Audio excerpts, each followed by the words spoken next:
Sir तो हम मगर पूरी मदद करेंगे भैया, हम पूरी सोच कोशिश रहे होगी। कि हमारा ये मिशन कंप्लीट हो जाएगा। मिशन ये आपका कर देंगे, अब जैम हो रहे हैं। आपकी शादी में हो सर जाएगी। अभी तक चप्पल टूटल पहन के घूम रहे हैं इधर उधर सर। शादी हो जाएगी, शादी हो जाएगी। मैं आऊंगा आपकी शादी में। आपको वो फोन दे देते हैं। इंस्टाग्राम यूज करते हो आप लोग? देखते हो ना इंस्टाग्राम? आप लोग इंस्टाग्राम पे हो, रील देख रहे हो, रील देखने से पैसा तो नहीं बन रहा ना, खर्च हो रहा है ना। हमने अपने मैनिफेस्टो में साफ लिख दिया है कि अग्निवीर स्कीम को हम रद्द कर देंगे, खत्म कर देंगे।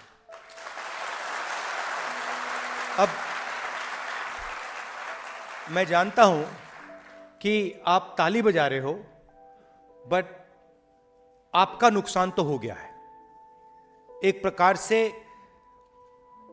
आपको तो चोट लग गई है और आपने एक सपना देखा था, आर्मी में जाने का सपना देखा था, देशभक्ति का सपना था। वो सपना अभी पूरा नहीं हुआ है। तो मेरी सोच है, जो 1,50,000 हमारे युवा हैं जिन्होंने आर्मी की पूरी प्रोसेस कंप्लीट की थी, अपनी जिंदगी के साल दिए, रनिंग की, वेट ट्रेनिंग की, अपनी स्ट्रेंथ बढ़ाई, उनको कोई ना कोई कॉम्पनसेशन तो मिलना ही चाहिए, कोई ना कोई रास्ता उनके लिए निकलना चाहिए। तो ये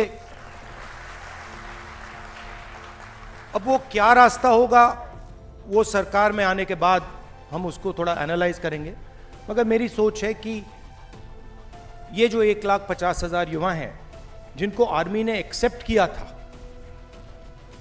इनको कोई ना कोई कॉम्पनसेशन तो मिलनी ही पड़ेगी। देखिए, अग्निवीर स्कीम जो है वो एक्चुअली इंडियन आर्मी का स्कीम नहीं है।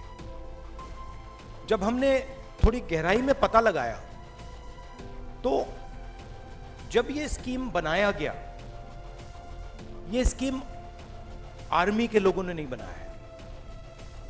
जैसे नोटबंदी हुई थी, जहां फाइनेंस मिनिस्टर से नहीं पूछा गया, आरबीआई से नहीं पूछा गया, सीधा बाईपास कर दिया गया, पूरा सिस्टम बाईपास कर दिया गया।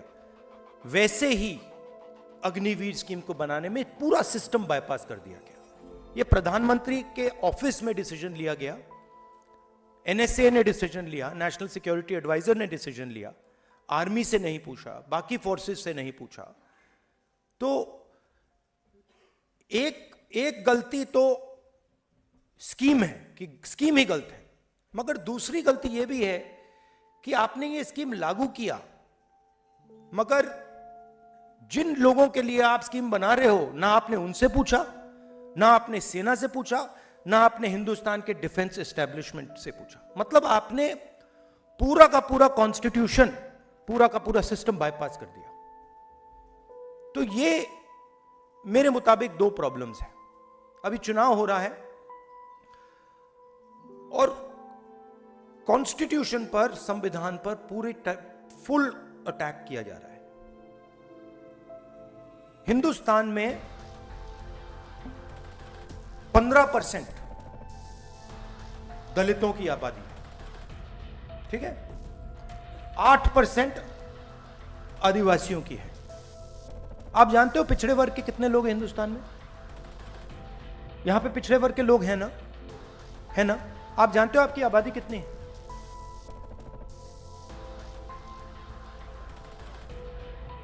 देखो, किसी को नहीं मालूम। 50, 55, 52, 73, 85, 76, 64, मतलब जो भी नंबर निकालने निकाल लो।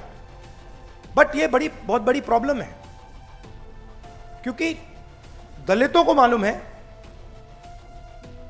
आदिवासियों को मालूम है, मगर जो हिंदुस्तान का सबसे बड़ा वर्ग है, जो इस देश को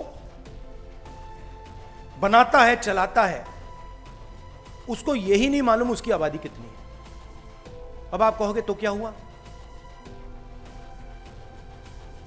जवाब देता हूं।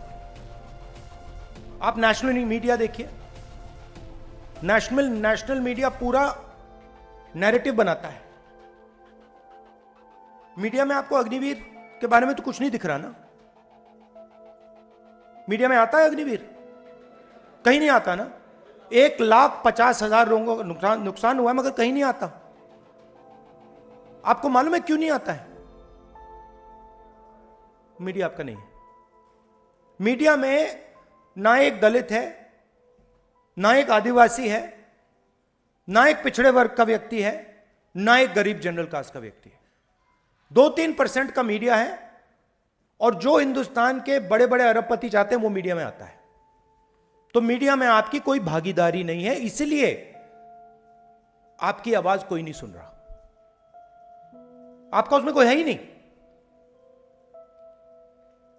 कॉर्पोरेट इंडिया को देखिए, 200 सबसे बड़ी कंपनियां, जहां आप शायद जॉब ढूंढने की कोशिश करोगे, उनकी लिस्ट निकालिए, उनके मालिकों की लिस्ट निकालिए, उनमें आपको एक पिछड़ा नहीं मिलेगा, एक दलित नहीं मिलेगा, एक आदिवासी नहीं मिलेगा, एक गरीब जनरल कास्ट का नहीं मिलेगा।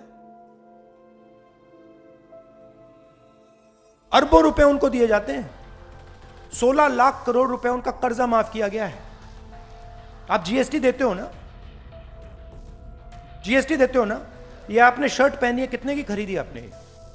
हाँ, ये आप 28% जीएसटी। आप ज्यादा जीएसटी देते हो, अदानी ज्यादा देता है? जितनी आप देते हो उतनी वो देता है। अगर वो शर्ट खरीदेगा, आप 28 दोगे तो वो भी 28 देगा, आप भी 28 दोगे। जीएसटी एक जैसे दे रहे हो, पूरा का पूरा पैसा उनको जा रहा है, आपको 1 रुपया नहीं। आपका कभी कर्जा माफ हुआ है? कभी नहीं। आपके पिता का कर्जा माफ हुआ है? आपके किसी रिश्तेदार का कर्जा माफ हुआ है? नहीं।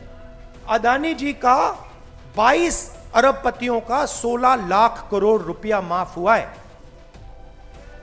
16 लाख मतलब, बात समझो, 24 साल का मनरेगा का पैसा उनका माफ हुआ है।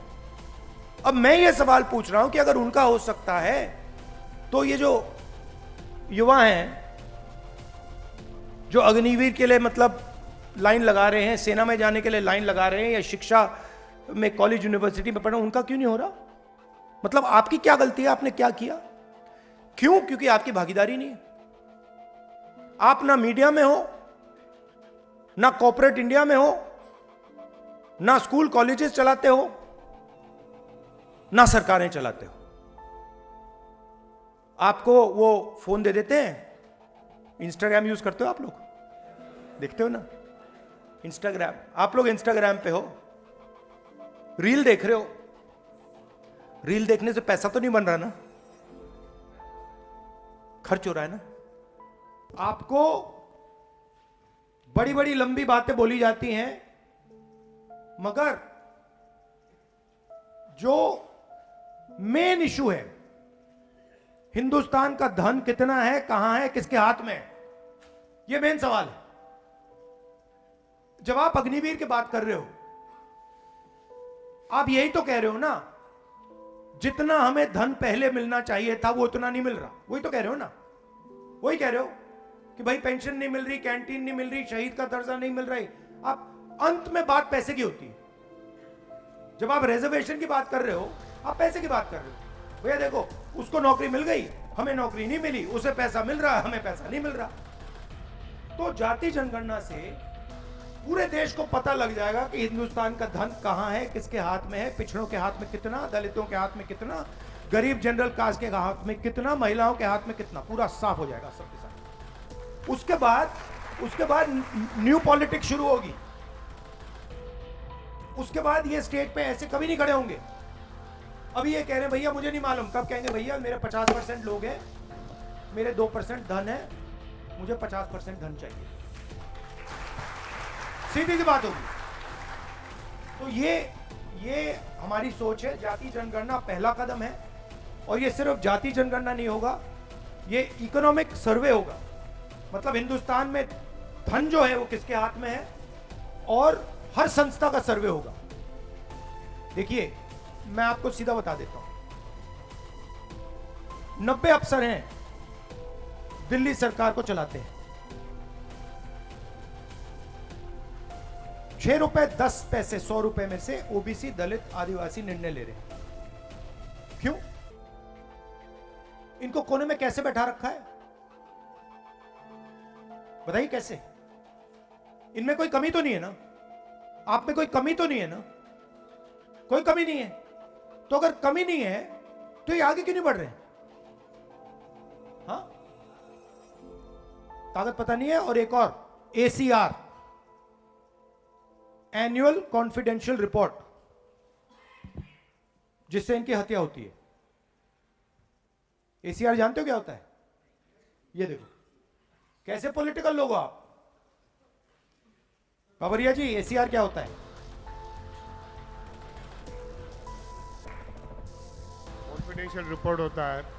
जैसे मैं राहुल जी के साथ काम करता हूँ, 1 साल के बाद राहुल जी देखते हैं कि बाबरिया जी क्या काम कर रहे हैं, मगर वो उसमें कोई बड़ी एक ऑब्जेक्टिव की वजह कोई लाइकिंग डिसलाइकिंग से मेरे ख़त्म कर दिया कि तो बराबर नहीं है, तो जो उसका एसीआर होता है मेरा ख़त्म हो गया, तो मेरा आगे बढ़ने का रास्ता बंद हो जाता है। तो जहाँ तक आपकी सिस्टम का सवाल है, ऑफिसर्स होते हैं, अन्य अपर कास्ट से होते हैं, क्या होते हैं, तो वो लोग आपका रिपोर्ट ख़त्म कर देते हैं, तो आपको प्रमोशंस भी नहीं मिलता है और आपको सही जगह भी नहीं मिलती है। तो ऊपर जो अफसर बैठा होता है, सिंपल सी बात है भाई, ऊपर जो अफसर बैठा होता है उसको एसीआर का हक मिलता है। एसीआर मतलब एनुअल कॉन्फिडेंशियल रिपोर्ट। तो जो भी मुझे अच्छा नहीं लगता उसको मैं खत्म कर देता हूं। मैं सीनियर अफसर बैठा हूं, मुझे दलित अच्छे नहीं लगते, खराब एसीआर दे दी। मुझे ओबीसी अच्छे नहीं लगते, खराब रिपोर्ट दे दी। यही सिस्टम है। तो साउथ अफ्रीका में जो अपार्थाइड का सिस्टम था, सुना आपने? वही चल रहा है हिंदुस्तान में।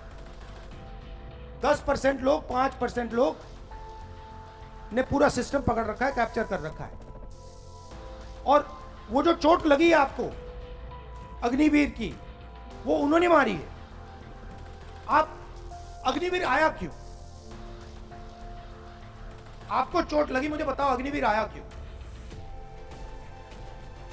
हाँ ठीक है, डिफेंस बजट कम नहीं हुआ, सही है, आधा पकड़ा आपने। डिफेंस बजट कम नहीं हुआ, डिफेंस बजट उतना ही चल रहा है। नहीं, अदानी को हथियार देने थे, सीधी सी बात। डिफेंस बजट है इतना, भैया हमें सेना को देना है, इतना पेंशन को देना है, इतना ट्रेनिंग में देना है, इतना हथियारों के लिए देना है। अदानी को हमने डिफेंस इंडस्ट्री पकड़ानी है, हथियार उसके होंगे, पैसा हमें वहां ज्यादा डालना है, सारे के सारे इजराइल के हथियार अदानी बनाएगा।